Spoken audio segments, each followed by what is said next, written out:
এখানে আসার পূর্বে আমি কোথায় ছিলাম, আবার আমি হঠাৎ চলে যাব, তো কোথায় যাব এইটুকু বুদ্ধি তাদের নাই।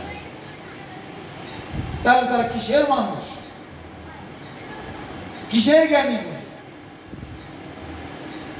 আমি আমেরিকার বার্কলে ইউনিভার্সিটিতে একবার একটা প্রোগ্রামে ছিলাম, খুব প্রসিদ্ধ ইউনিভার্সিটি, অক্সফোর্ডের মতো Berkeley university.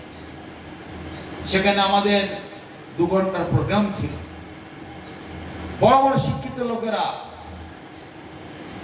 Professor, principal, x professor, x principal, যত সব জজ, ম্যাজিস্ট্রেট, ব্যারিস্টার, ইঞ্জিনিয়ার, সায়েন্টিস্ট, বড় বড় ডক্টরেট করেছে, সেই সকল বিশেষ বিশেষ বিশিষ্ট ব্যক্তিগণ সেখানে উপস্থিত ছিলেন।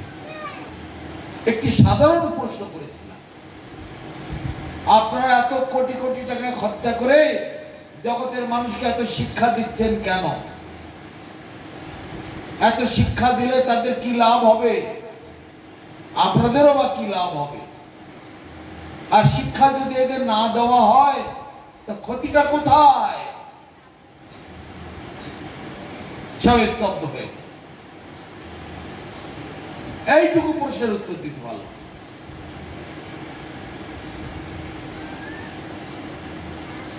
আমি এই প্রশ্ন যদি আপনাদের সকলের কাছে রাখি, কেউ উত্তর দিতে পারবেন? এত লক্ষ লক্ষ কোটি কোটি টাকা খরচা করে লেখাপড়া শেখার প্রয়োজন কি? আর না করলে আমার ক্ষতিটা কোথায়?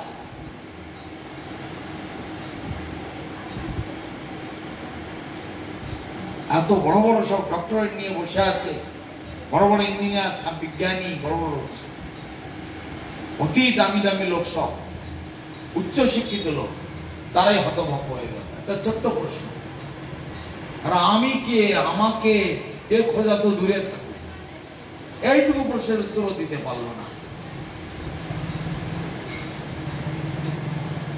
তাহলে তাদের কল্যাণ আর কি করে হবে?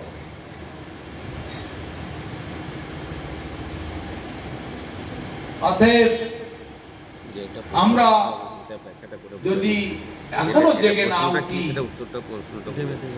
তাহলে আমাদের মনুষ্য জীবনে মনুষ্য সত্তার আর কোনো অস্তিত্ব থাকবে না। কতবার আসছে, কোনো সময় বড়ি, কোনো সময় বড়, সব পশু পক্ষী, কীট পতঙ্গ, বৃক্ষলতা ধীরে ধীরে ধীরে ধীরে সব শেষ হয়ে যাবে।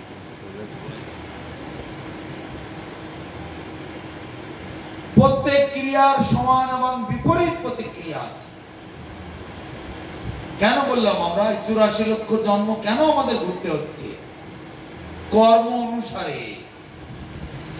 মৃত্যুকালে যে যেমন চিন্তা ভাবনা করবে, মৃত্যুর পরে তদ্রূপ সে দেহ পাবে। তার মৃত্যুর সময় কে কি চিন্তা ভাবনা করবে?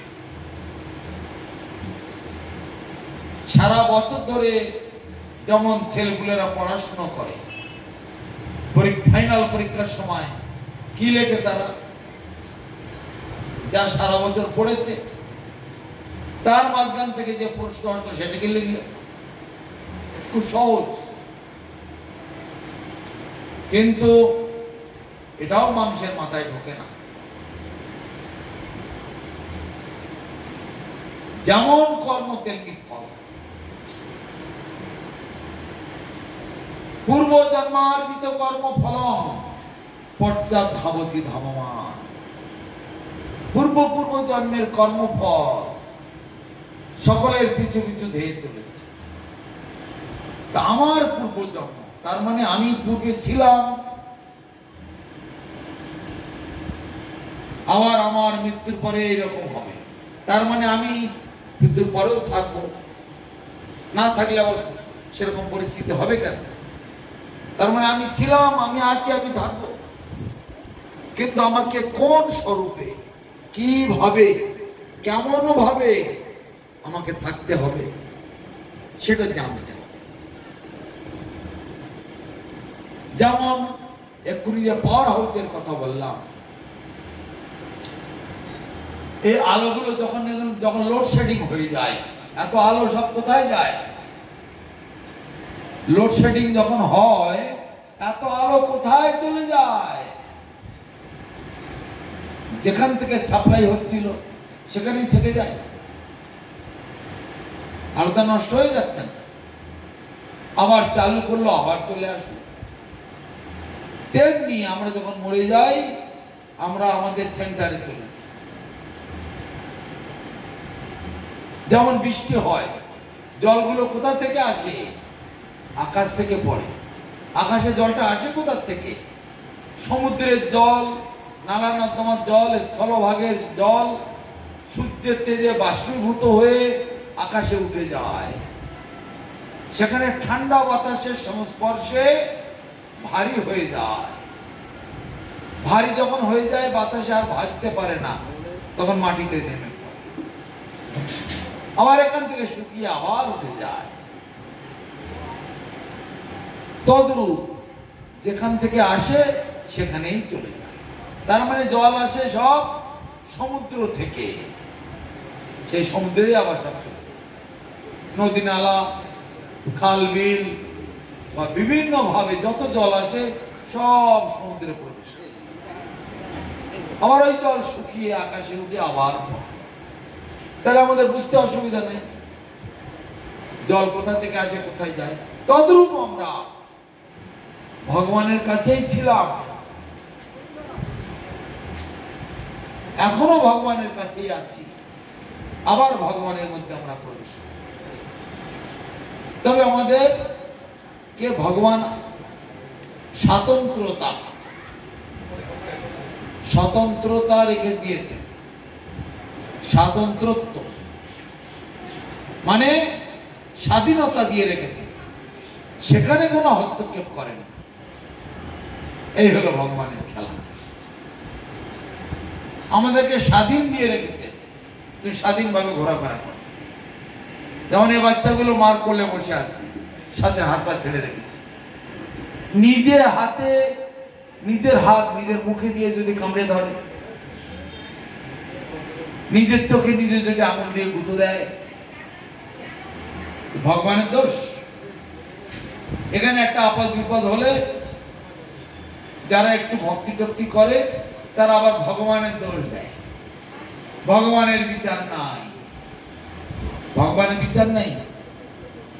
তোমার যে বিপদ এসেছে, দুর্ঘটনা হোক বা যে কোনো রকমের কষ্ট তোমার হোক, তোমার কর্মফলের জন্য তুমি সেটা পাচ্ছ। ভগবানের সঙ্গে দূরত্ব তোমার অনেক বেশি হয়ে গেছে, তাই তুমি সেটা পাচ্ছ।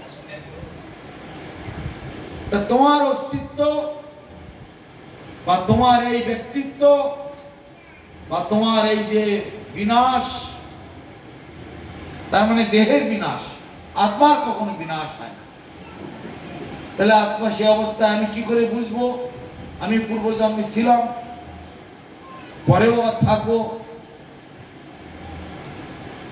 গীতা ২য় অধ্যায়টি যখন আলোচনা করবেন, অধ্যয়ন করবেন, তখন আপনারা বুঝতে পারবেন। তা সেই জন্য আমাদেরকে সাধু সঙ্গ করলে, ভাগবত কথা শ্রবণ করলে, গীতা, উপনিষদ, বেদ, বেদান্ত, মহাভারত, বিভিন্ন শাস্ত্র আমাদের দেওয়া হয়েছে। সমস্ত শাস্ত্রকে মন্থন করে শেষ করে একটি শাস্ত্র বানানো হয়েছে, সেটা হলো শ্রীমদ্ ভাগবতম। আবার বর্তমানে সেই ভগবান ভাগবত থেকে বিশেষ বিশেষ শ্লোক নিয়ে সেই ভগবান যখন গৌরাঙ্গ রূপে অবতীর্ণ হয়েছেন তার মহিমা আবার রচনা করেছেন সেই ব্যাসদেব। দুই অংশে বিভক্ত হয়ে চৈতন্য ভাগবত আর চৈতন্য চরিতামৃত। সেই চৈতন্য ভাগবত এবং চৈতন্য চরিতামৃত যদি অধ্যয়ন করি, বিশ্ব ব্রহ্মাণ্ডের সমস্ত শাস্ত্র অধ্যয়ন করার ফল আমরা পেয়ে যাব, কোনো বাকি থাকবে না। তাই আমাদের গুরুবর্গ সবসময় নির্দেশ করেছেন চৈতন্য ভাগবত এবং চৈতন্য চরিতামৃত অধ্যয়ন করবার জন্য। তাহলে সেখানে আমি ভাগবতকে পাবো, ব্রহ্মসংহিতা পাবো, গর্গ সংহিতা পাবো, পদ্মপুরাণ, বিষ্ণু পুরাণ, গরুড় পুরাণ, মহাভারত, রামায়ণ, বেদ, বেদান্ত, উপনিষদ সব কিছু, চৈতন্য ভাগবত এবং চৈতন্য চরিতামৃত যদি অধ্যায়ন, এবং আমাদের নিত্য কল্যাণ, নিত্য মঙ্গল, সে পথ আমরা আবিষ্কার করে নিতে পারি। আমাদেরকে একটু জেগে উঠতে হবে। তাহলে আমরা আগে ছিলাম, কোটি কোটি অনন্ত কোটি বছর আগেও আমরা ছিলাম, আবার অনন্ত কোটি বছর পরেও আমরা থাকব। আমরা হয়তো বলবো এই তো যে কোনোদিন মরে গেল, আমরা মরে যাব, আমার মা গেল, বাবা গেল, দাদু গেল, দিদা গেল, সবই তো চলে যাচ্ছে, কিন্তু তারা কেউ মরছে না। কাপড় যেমন সকলের ছিঁড়ে যায়, গীতাতে বলছে বাসাংশি জীর্ণানি যথা বিহায় তথা শরীরানি, বাসাংশি জীর্ণানি যথা বিহায় তথা শরীরানি বিহায় জীর্ণান্যানি সংজাতি নবানি দেই। শরীরের কাপড় ছিঁড়ে গেলে আমরা বাতিল করে দিই, আবার একটা নতুন কাপড় পরে নিই। সেটা যখন বাতিল হয়ে গেল, খারাপ হয়ে গেল, পুরনো হয়ে গেল, নষ্ট হয়ে গেল, আবার নতুন কাপড় পরে নিই। সেটাও যখন খারাপ হয়ে গেল, আবার একখানা কাপড় পরে নিই। এইভাবে সারা জীবন ধরে কত কাপড় আমরা পরি, কিন্তু আমরা কি পরিবর্তন হই? আমরা যা ছিলাম তাই। তদ্রূপ কর্ম অনুসারে আমরা দেহ পাই। 84 লক্ষ প্রকারের দেহ আমাদের কর্ম অনুসারে আমাদের গ্রহণ করতে হচ্ছে। কেউ বা সুখে আছে, কেউ বা দুঃখে আছে, কেউ বা অত্যন্ত কষ্টের মধ্যে আছে। সব নিজের নিজের পূর্বজন্মের কর্মফল, সব প্রারব্ধ। এই প্রারব্ধ থেকে সকলের এই অবস্থা। এই প্রারব্ধ বা অতীতের যে সকল পাপ কর্ম জীব করে আসছে, সেইগুলোকে ভুলে যাওয়ার চেষ্টা করতে হবে করে, আর নিজের আসল পরিচয় তাকে জাগিয়ে তুলতে হবে। কি আমার আসল পরিচয়? মহাপ্রভু বলেছেন জীবের স্বরূপ হয় কৃষ্ণের নিত্য দাস। আমরা সবাই হলাম দাস, তিনি হলেন প্রভু। দাস এবং প্রভু, এই হচ্ছে আমাদের সম্পর্ক। তো দাস কি করবে? দাসের কাজ কি? দাসের কাজ হলো প্রভুর সেবা করা। আর প্রভুর কাজ কি? দাসের কাছ থেকে সেবা গ্রহণ করা। তিনি সেব্য তত্ত্ব, আমরা হলাম সেবক তত্ত্ব। আমরা সেবক, আমরা সবাই সেবক সেবিকা, আর তিনি হলেন সেব্য বস্তু। অতএব আমাদেরকে সেই পথে অগ্রসর হতে হবে। তো সত্য যুগেতে আমাদের ধ্যানের ব্যবস্থা ছিল, ত্রেতা যুগেতে যাগযজ্ঞের ব্যবস্থা ছিল, দ্বাপর যুগেতে অর্চনের ব্যবস্থা ছিল, আর এই কলি যুগেতে ভগবান সংকীর্তন যজ্ঞের কথা বলেছে। সংকীর্তন যজ্ঞে কলৌ কৃষ্ণে আরাধন, সেই সে সুমেধা পায় কৃষ্ণের চরণ। ভগবানকে পেতে, ভগবানকে পাওয়ার দরকার কেন? ভগবানকে পাওয়ার এটাই দরকার, আমরা যে মরতে চাই না, আমরা যে সৎ চিৎ আনন্দময়ের অংশ। উপনিষদ বলছে ছিন্নন্তু বিশ্বে অমৃতস্য পুত্রা। এই সৃষ্টিময় জগতেতে অমৃতের সন্তান তোমরা। তোমরা এখানে এসেছো অমৃতকে আস্বাদন করবার জন্য। অতএব সেই অমৃতকে আস্বাদন করতে গেলে আমাদেরকে সে অমৃত বস্তু যিনি ভগবান, তার কাছে যেতে হবে। তার লোকে, তার ধামে, তার স্থানে আমাদেরকে, তার আমাদের আর কোনো অসুবিধা নেই। আমরা আসুন না, সব কাছে এগিয়ে আসুন, আরো বলো কি কি কি ভক্তের মুখগুলো তোলা আসতেছে। দীক্ষা আমাদের কি জন্য নিতে হয়? এই তো এই যা বলা হচ্ছে এগুলো শিক্ষা, না উচ্চ শিক্ষা, জাগতিক শিক্ষা, ও জাগতিক শিক্ষা কি জন্য হয়? তো আমি তো প্রশ্ন করলাম আমেরিকার বার্কলি ইউনিভার্সিটি, হ্যাঁ ওইটা নিয়ে ব্যাখ্যা করতে বলছি। তো কেউ বলতে পারলো না। একজন বয়স্ক প্রফেসর না প্রিন্সিপাল, এক্স প্রিন্সিপাল, তিনি বললেন আমরা শিক্ষাটা গ্রহণ করছি, আমাদের সুখ শান্তি, আমাদের ভোগবিলাস, পরিষ্কার পরিচ্ছন্নতা, পশু পক্ষীর মতো এরকম বন্য জীবনযাত্রা আমরা চাই না। আমরা সভ্য সমাজ চাই, আমরা শান্তিময় জীবন চাই। অতি সুন্দরভাবে আমাদের জীবনযাত্রাটা হবে, সেই জন্য আমরা এই শিক্ষাটা শিখছি।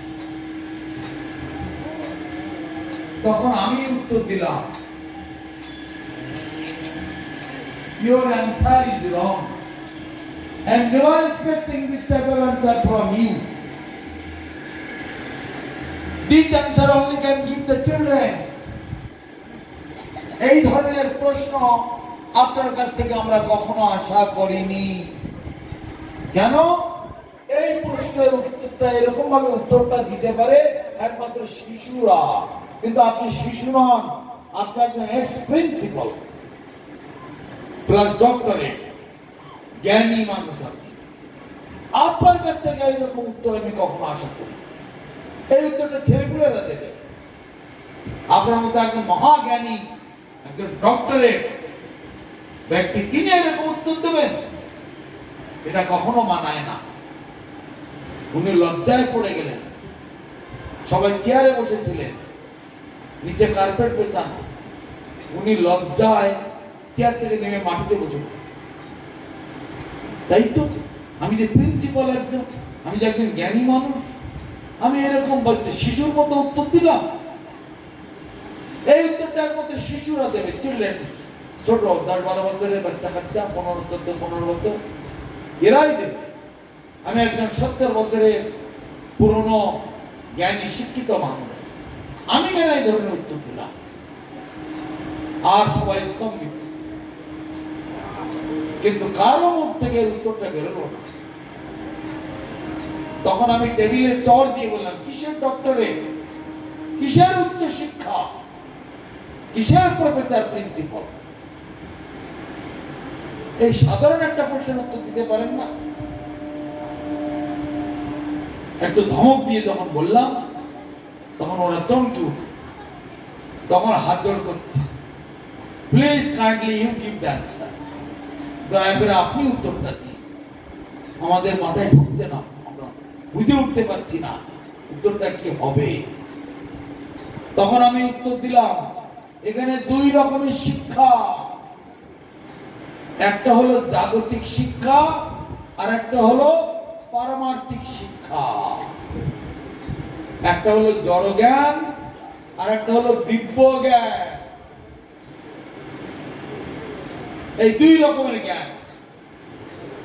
তারপরে এই জড় জ্ঞান শিখছে, 1 পয়সাও কারো কোনো লাভ নেই। অশিক্ষিত মানুষেরা যারা নাম সই করতে পারে না, তারাও রাজার হালে খেয়ে পড়ে বেঁচে আছে, তারাও গাড়ি ঘোড়া চড়ছে। আবার শিক্ষিত মানুষেরা তারাও রাজার হালে আছে, শিক্ষিত, খেয়ে পড়ে বেঁচে আছে। তাহলে লাভটা কি হলো? এত পড়ে এত শিখে যদি নিজেকে ধরে রাখতে না পারলাম, পশু পক্ষীর মতো জন্মালাম, পশু পক্ষীর মতো বেঁচে থাকলাম, খাই খাই করলাম, পশু পক্ষীর মতো বাল বাচ্চা করলাম, পশু পক্ষীর মতোই মরে গেলাম।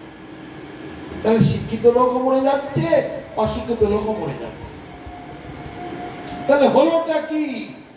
আমার হাতে কি থাকবে? এত হাজার হাজার ডিগ্রি নিয়ে এত কোটি কোটি টাকা খরচা করে লাভটা আমার কি হলো?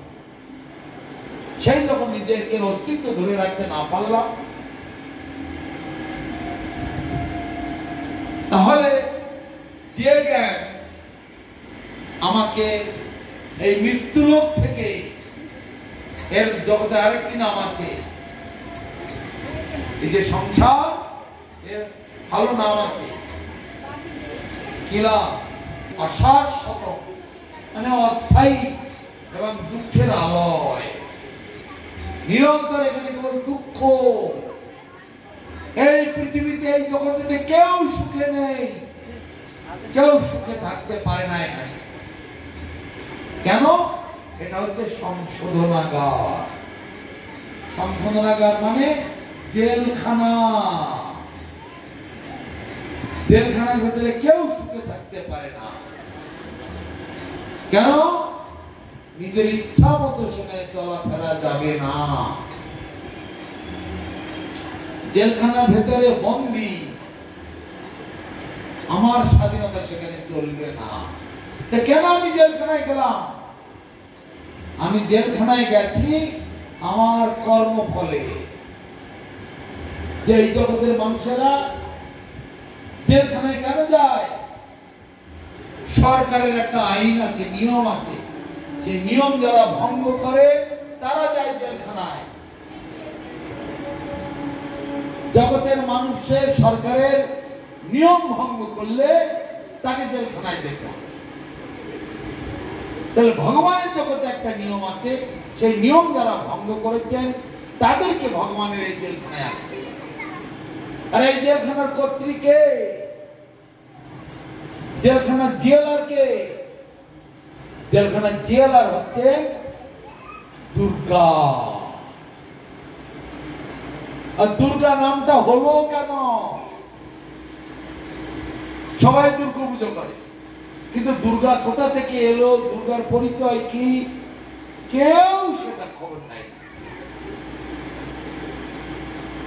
দুর্গার পরিচয় হলো সৃষ্টি স্থিতি প্রলয় সাধন শক্তির একা ছায় ওজস্ব ভুবনানি বিবর্তি দুর্গা ইচ্ছানুরূপমপি যস্যত শ্রেষ্ঠতে সা গোবিন্দমাদি পুরুষং তমং ভজামি। সৃষ্টি স্থিতি লয় প্রলয় মহাপ্রলয় সবকিছু যার দ্বারা সংগঠিত হয় তিনি হলেন দুর্গা। তিনি ভগবানের ছায়া শক্তি, শ্যাডো পোটেন্সি বলা হয়। ভগবানের প্রধানত তিনটি শক্তি আগে বলেছি, একটা দিব্য শক্তি, একটা জড় শক্তি, আর একটা জীব শক্তি। এই জড় শক্তি মানে ছায়া শক্তি। এর প্রধান দুটি কাজ, জীবের উপরে দুটি ভার চাপিয়ে দেওয়া। কি? আমি আর আমার। আমি অমুক, আমি তমুক, আমি এত বড় তত বড়, আমি এই বংশে জন্মেছি, আমি এত টাকার মালিক, আমার এত ডিগ্রি আছে, এই অহংকার। আর কি আছে? আমার এই কলকারখানা আছে, আমার কোটি কোটি টাকা আছে, আমার এই পৃথিবীতে বিরাট সুনাম আছে। আমি এবং আমার এই দুটি শব্দ এই জেলখানার কয়েদিদের উপরে চাপিয়ে দেওয়া হয়েছে। এটাকে বলা কয়েদি ড্রেস। জেলখানায় গেলে সমস্ত কয়েদিদের ড্রেস পরিবর্তন করতে হয়। জেলখানা যে কারাগারের যে পোশাক, সেই পোশাক পরিধান করতে হয়। কিন্তু জেল থেকে যখন ছুটি হবে তখন বাড়ির পোশাক পরে আমরা চলে আসবো। সেজন্য জেলখানার পোশাক আলাদা। এতে এই যে আমাদের শরীর, এগুলো সব জেলখানার পোশাক। আর এখানে আমি এবং আমার এই দুটো জিনিস ওখানে চাপিয়ে দিয়েছে দুর্গা। আর দুর্গা নামটা হলে কেন? দুর্গম স্থান। এই দুর্গম স্থানে তিনি কর্ত্রী, তাকে বলা হয় দুর্গা। যেখানে প্রবেশ করা কঠিন, আবার প্রবেশ করে গেলে বেরিয়ে আসাও খুব কঠিন। সেই জন্য একে বলে, এখানকার যিনি কর্ত্রী তাকে বলে দুর্গা। তার মানে জেলখানার জেলার ইনচার্জ তিনি হচ্ছেন দুর্গা। তা দুর্গা দেবী ভগবানের ছায়া শক্তি, একে বলে মায়া। মা মানে না, আয়া মানে অস্তিত্ব, যার কোনো অস্তিত্ব নেই। আমাদেরও তো ছায়া পড়ে, সামনে আলো আছে, আমি এখানে বসে আছি, পেছন দিকে ছায়া পড়েছি, আমি হাত পা নাড়ছি, ছায়া হাত পা নাড়ছে।